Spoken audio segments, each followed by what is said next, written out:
বাবাহারা একটি সাধারণ ও গরিব ছেলে, যে মাত্র 10 টাকা পকেটে নিয়ে ট্রেনে করে মুম্বাই আসে কাজের জন্য। কিন্তু সেই ট্রেনের ভেতর তার টাকাটি তারই এক আপনজন চুরি করে নেয়। ছেলেটি তার অসাধারণ বুদ্ধিমত্তার জোরে তার চুরি যাওয়া 10 টাকাটি ফেরত এনে সেই 10 টাকা থেকে 10,000 কোটি টাকার মালিকে পরিণত হয়।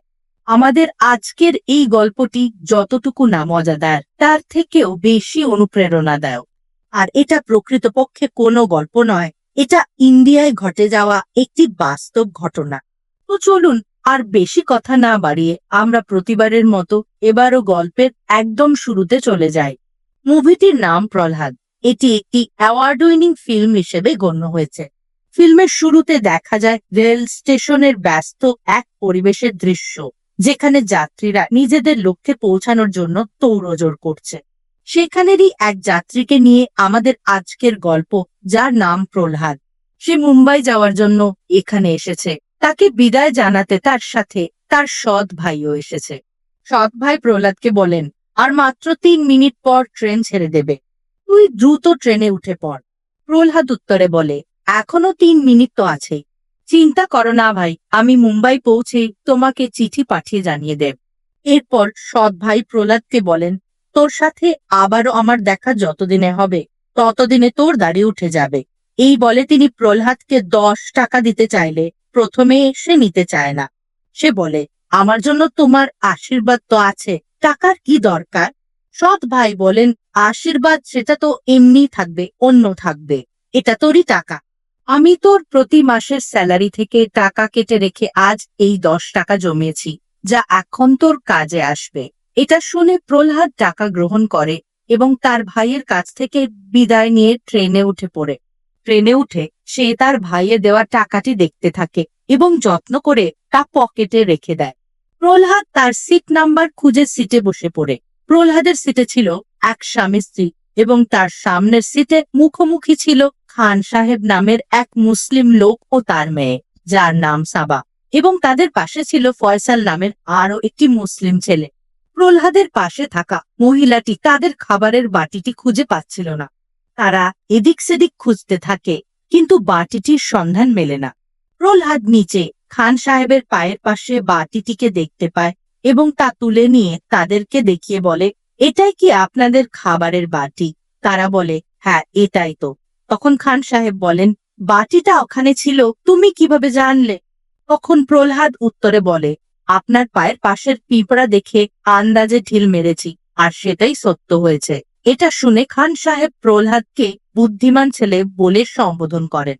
এরপর মহিলাটি খাবারের বাটি খুলে ভেতরে থাকা শিরা নামের কোনো এক ধরনের খাবার খান সাহেবকে খেতে দেন, কারণ তিনি আজ সারাদিন কিচ্ছু খাননি। আর এই পয়েন্টটিকেই মনে রাখবেন, এটাই এই মুভিটির টুইস্ট।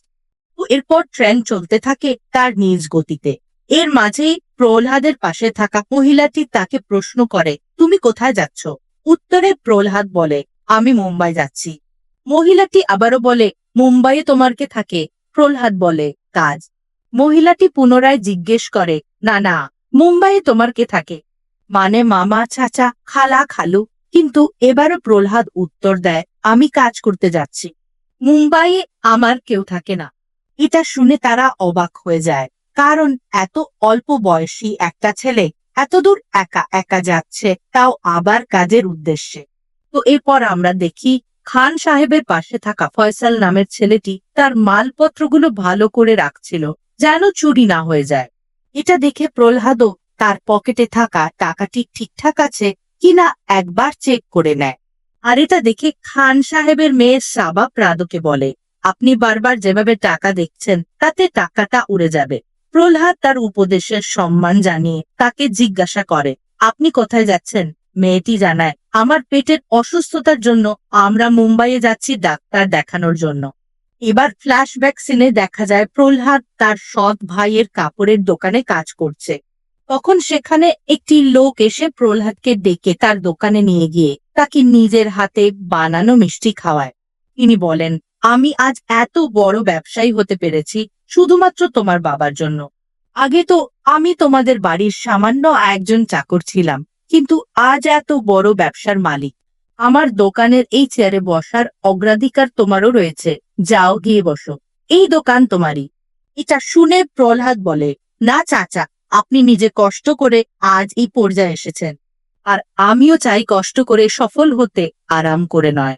প্রহ্লাদের এই সাহসী কথা শুনে চাচা তাকে বাপকা বেটা সিপাহিকা ঘোড়া বলে বিদায় দেয়। সিন প্রেজেন্টে আসলে আমরা ফয়সালকে দেখি, যে ট্রেনের খোলা গেটের পাশে বসেছিল। রাধু সেখানে এসে তার সাথে কথা বলতে শুরু করে, কিন্তু ছেলেটিকে খুবই দুঃখী মনে হচ্ছিল এবং সে খুব একটা কথা বলছিল না। ফয়সাল একটা পর্যায়ে বলে, ইংরেজরা তার বাবাকে মেরে ফেলেছে এবং চরে তার মাও মারা গিয়েছে। তাদেরকেই দাফন করে সে এখন মুম্বাই যাচ্ছে কাজের উদ্দেশ্যে। নিজেদের পরিচিতি বিষয়ে এসব কথাবার্তা শেষ হলে লোকটি উঠে সেখান থেকে চলে যায়। ইতোমধ্যে রাত হয়ে গিয়েছে।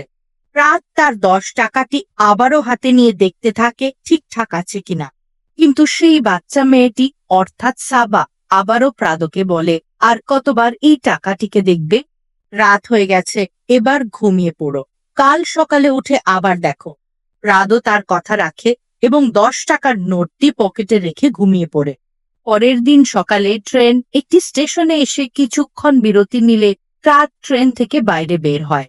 খান সাহেব কিছু সামোসা কিনে নিয়ে ট্রেনে ওঠার সময় প্রাদকে দেখে বলেন, সামোসাগুলো তোমার আর সাবার জন্য কিনেছিলাম, চলো একসাথে বসে খাবে। প্রহ্লাদ বলে, কত টাকা হয়েছে? এই বলে সে তার পকেটে হাত দিয়ে দেখে পকেটে কোন টাকা নেই। সে দ্রুত ট্রেনে গিয়ে সেই মহিলার ব্যাগ খুঁজে দেখতে থাকে টাকা আছে কিনা, কিন্তু সে কোথাও তার নোটটি খুঁজে পায় না। তখন খান সাহেব প্রহ্লাদকে বলেন তার ব্যাগ ভালো করে চেক করতে, কিন্তু তার মেয়ে অর্থাৎ সাবা বলে ওঠে, আরো না, টাকাটা তার পকেটেই ছিল। তখন প্রহ্লাদ তাকে বলে, তুমি রেখেছিলে না? সাবা জবাব দেয়, হ্যাঁ আমি রেখেছিলাম। তো তো এই অনাকাঙ্ক্ষিত ঘটনায় প্রহ্লাদের মন একেবারে ভেঙে যায়। আগের দিন ফয়সাল যেখানে মন খারাপ করে বসেছিল, প্রহ্লাদ সেখানে ভাঙা মন নিয়ে বসে থাকে। তার ভাইয়ের দেওয়া একমাত্র টাকাটি সে হারিয়ে ফেলেছে। এরপর সিন শিফট হয় আবারও ফ্ল্যাশব্যাকে, যেখানে একদিন রাতে প্রহ্লাদের স্বপন প্রহ্লাদকে বলে যে এই অল্প বয়সে একা একা মুম্বাই যেতে দিচ্ছে না। সে মোটেও ভয় পাচ্ছিল যে তার কিছু যদি হয়ে যায় সে এই বিষয়টি নিয়ে রাগারাগি করবে দুই ভাইয়ের সাথে। আর বাড়িতে ঘটে যাওয়া এই ঘটনাগুলোই সে সময় বসে বসে ভাবছিল প্রাণ। তখন সেখানে সাবা এসে প্রহ্লাদের পাশে বসে তাকে বলে ইন্নালিল্লাহ পড়তে, কারণ কিছু হারিয়ে গেলে ইন্নালিল্লাহ পড়লে সেটা খুঁজে পাওয়া যায়। এদিকে খান সাহেব সাবাকে খুঁজতে খুঁজতে এখানে চলে আসেন। তিনি তার মেয়েকে দেখে বুকে জড়িয়ে দেন এবং বলেন, ট্রেনের এই খোলা জায়গায় এভাবে বসতে নেই, এটা ঝুঁকিপূর্ণ। এরপর তিনি প্রহ্লাদকে জানান, ট্রেনের টিটি স্যার তোমাকে ডাকছে। রাত টিটি স্যারের কাছে গেলে স্যার তাকে টাকা হারানো সম্পর্কে জিজ্ঞাসা করেন। তিনি বলেন, তুমি একা এত দূর যাচ্ছ, তাও আবার 10 টাকা সাথে করে নিয়ে, এত টাকা কে দিয়েছে তোমাকে? মুভির বাইরে এখানে একটা কথা না বললেই নয়, সেটা হলো এই মুভিটিতে 1900 শতাব্দীর শুরুর দিকের চিত্র তুলে ধরা হয়েছে। আর সে সময় এই 10 টাকা মানে কিন্তু অনেক টাকা ছিল। তো আমরা আবার মুভিতে ফিরি। টিটি স্যারের কথা শুনে প্রহ্লাদ বলে, আমি কাপড়ের দোকানে কাজ করি। প্রতি মাসের স্যালারি অল্প করে জমতে জমতে এই 10 টাকা জমিয়েছি। আর আমার টাকা হারিয়ে যায়নি, চুরি হয়ে গেছে। আমি কমপ্লেন লিখাতে চাই এটাকে নিয়ে। এই কথা শুনে সেই স্বামী স্ত্রী যাদের সিট ছিল প্রহ্লাদের পাশেই, তারা হঠাৎ চমকে যায়। স্যার বলেন, এত সিকিউরিটি দিয়ে কিভাবে বলছো তোমার টাকা চুরি হয়ে গেছে? পকেটে রেখেছিলে, হয়তো জানালা দিয়ে বাতাসের কারণে বাইরে উড়ে গেছে। প্রহ্লাদ জবাব দেয়, জানালা সে সময় বন্ধ ছিল, আর বাইরে যদি উড়েই যেত তাহলে জানালার পাশে ওই ব্যাগের ভেতরে থাকা খবরের কাগজটিও উড়ে যেত। সেটা তো যায়নি, সেটা এখনো ওখানেই রয়েছে। এরপর জয়দেব নামের ওই মহিলাটির স্বামী ফয়সালের দিকে ইশারা করে বলেন, স্যার এই ছেলেটি সারা রাত জেগেছিল, এর কাছে জিজ্ঞাসা করুন। এরপর ফয়সাল একটু শান্তভাবে রেগে গিয়ে বলে, হ্যাঁ আমি জেগেছিলাম, তাই কি আমি টাকা চুরি করেছি? তখন জয়দেব আবার বলেন, আমি তা বলছি না, কে চুরি করেছে হয়তো তুমি দেখেছো। ইতি শুনে ফয়সাল বলে, হ্যাঁ দেখেছি, আপনি চুরি করেছেন।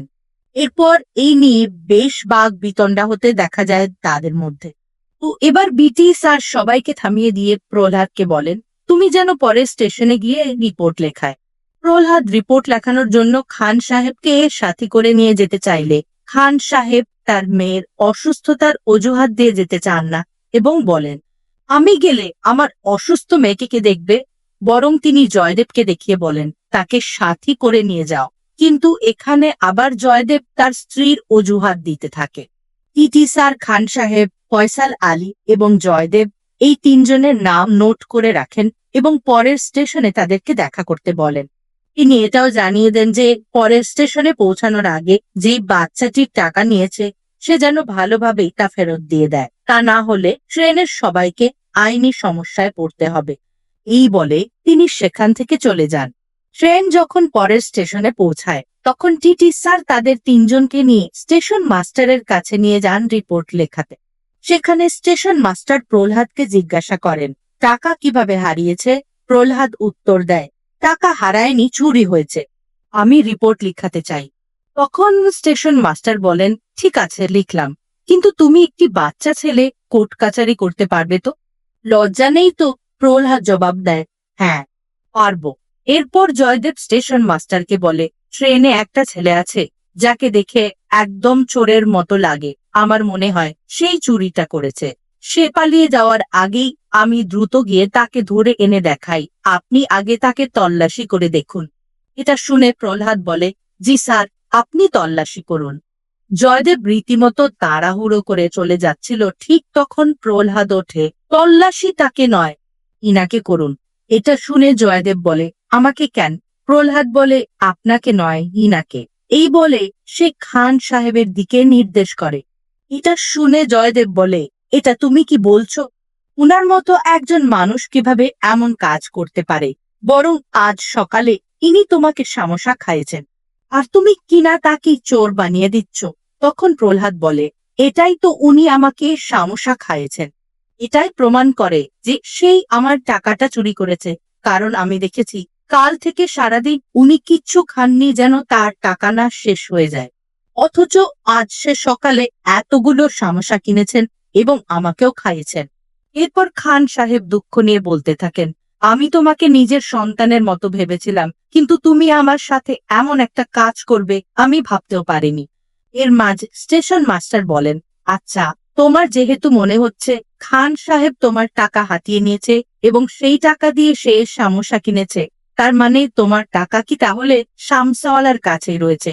এবার প্রহ্লাদ বলে, না, টাকাটা খান সাহেবের কাছেই রয়েছে, কারণ শামসাওয়ালা এত বড় নোট কখনো ভাঙিয়ে দিতে পারবে না। ভালো হয় যদি আপনি খান সাহেবকে তল্লাশি করেন। পরের মুহূর্তে খান সাহেবকে তল্লাশি করতে একজন উঠে আসতেই খান সাহেব লোকটিকে থামিয়ে দিয়ে নিজের কাছে যা টাকা আছে সব বের করে নিজ থেকেই স্টেশন মাস্টারকে দেখাতে লাগেন। আর প্রহ্লাদকে বলেন, দেখো, এখানে আমার 3টা 10 টাকার নোট আর কিছু কয়েন আছে। এখানে তোমার টাকাটা কোনটা তুমি খুঁজে নাও। ঠিক তখন প্রহ্লাদ বলে, 13,80,415। এটা হলো আমার নোটের সিরিয়াল নাম্বার। এরপর স্টেশন মাস্টার নাম্বার অনুযায়ী খান সাহেবের দেওয়া 10 টাকার নোটগুলো মেলাতে থাকেন। অবিশ্বাস্য হলেও সত্য যে তিনি চুরি হওয়া নোটটি খান সাহেবের নোটের মাঝেই দেখতে পান। অর্থাৎ অবশেষে প্রমাণ হয়ে যায় যে খান সাহেবই চুরি করেছিল প্রহ্লাদের টাকাটি। পরবর্তী মুহূর্তে স্টেশন মাস্টার প্রহ্লাদকে তার নোট বুঝিয়ে দিলে সে নিজস্বভাবে সেটা তার পকেটে রেখে দেয়। তখন খান সাহেব কাঁদতে কাঁদতে বলেন, সাবার ওষুধ কেনার জন্য আমি এই কাজটি করেছি। আমার কাছে ওষুধ কেনার মতো অতগুলো টাকা ছিল না, আমাকে মাফ করে দাও বাবা। এটা শুনে প্রহ্লাদ খুশি মনে বলে, আপনি দয়া করে কাঁদবেন না, এটা আপনার দোষ না, এটা গরিবর দোষ। গরিব নামক জিনিসটা মানুষকে এসব করতে বাধ্য করে। এরপর প্রহ্লাদ নিজ হাতে খান সাহেবের নিজের টাকাগুলো তুলে নিয়ে তার হাতে দিয়ে দেয়। এমনকি সে টিটি স্যারের কাছ থেকে ফয়সাল আলীর টিকিটও নিয়ে সেখান থেকে খান সাহেব এবং জয়দেবকে নিয়ে বিদায় নেয়। ট্রেনে ওঠার সময় খান সাহেব বারবার মাফ চাইতে থাকেন প্রহ্লাদের কাছে, কিন্তু প্রহ্লাদ তাকে বলে, ভেতরে সাবা আপনার জন্য অপেক্ষা করছে, দ্রুত ভেতরে চলুন। ট্রেনের ভেতরের দৃশ্যে আমরা সাবাকে দেখি ফয়সালের কোলে বসে গল্প শুনতে। তখন সবাই নিজেদের জায়গায় এসে বসলে ফয়সাল প্রহ্লাদকে বলে, লিখিত কমপ্লেন, তোকে আসছে আমাদেরকে হাত করা পড়াতে। জবাবে প্রহ্লাদ ফয়সালের টিকিটটি তাকে ফিরিয়ে দেয়। এরপর জয়দেবের স্ত্রী জিজ্ঞাসা করে, টাকাটার সমাধান কি হলো? প্রহ্লাদ বলে, চিন্তা করার কিছুই নেই, রিপোর্ট করেছি, টাকা পেয়ে যাব। এই বলে প্রহ্লাদ তার কাছে সেদিনের সিঁড়ি নামের ওই খাবারটি খেতে চেয়েছিল, যেটা ফিল্মের শুরুতেই জয়দেবের স্ত্রী খান সাহেবকে খাইয়েছিল। কিন্তু এবার সত্যি সত্যি খাবারের সেই বাটিটি হারিয়ে গেলে তারা সবাই হাসাহাসি করতে থাকে। আর এর মধ্য দিয়েই এই ফিল্মটির সমাপ্তি ঘটে। ফিল্মের শেষে আমরা আসল প্রাদকে দেখি। সেই সাথে একটি আর্টিকেলে দেখতে পাই প্রাদ 1945 সালে মুম্বাই পৌঁছেছিল। দীর্ঘ বছর ধরে চাকরের কাজ করার পর প্রাদ তার ভাইয়ের সাথে 1950 সালে একটি কেবল ম্যানুফ্যাকচারিং কোম্পানি প্রতিষ্ঠা করেন। আর সেই বছরেই তার এই কোম্পানি এশিয়ার মধ্যে সর্ববৃহৎ পিভিসি কেবল ম্যানুফ্যাকচারিং কোম্পানিতে পরিণত হয়। সে মাত্র 14 বছর বয়সে তার পরিবারকে কথা দিয়ে বাড়ি থেকে বেরিয়েছিল। আর এতগুলো বছর পর সে তার দেওয়া কথা ঠিকই রাখে।